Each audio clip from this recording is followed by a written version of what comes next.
And in the event that I am elected to the state Supreme Court as Associate Justice, then I pledge to you and to all other Texans that I will conduct that office with the dignity and the integrity and the fairness that that office deserves.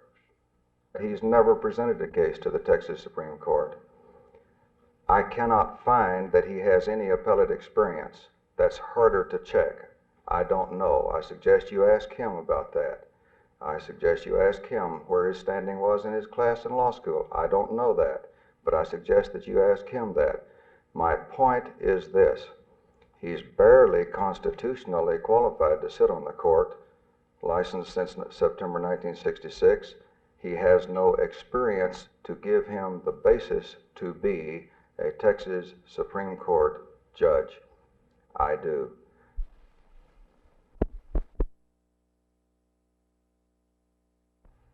I personally believe that it would have been better with one candidate. The truth of the matter is that Mr. Lorance and I could not agree on one of us getting out. So consequently, we're both in the race.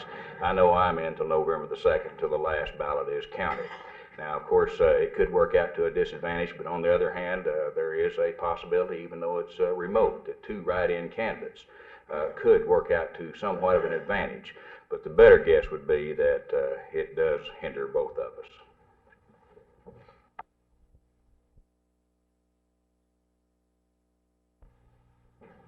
If he wins the election November 2nd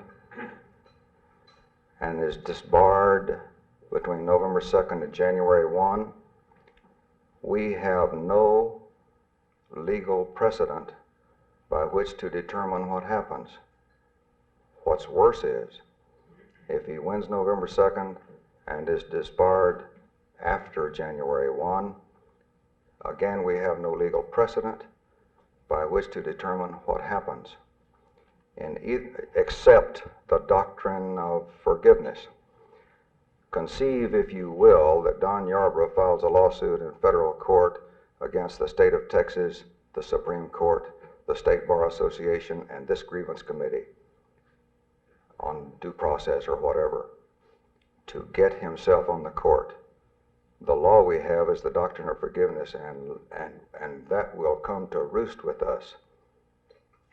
The solution to it, I'm sorry to take this time, but it's so important you need to know it. The solution to it is to beat him at the polls November 2nd.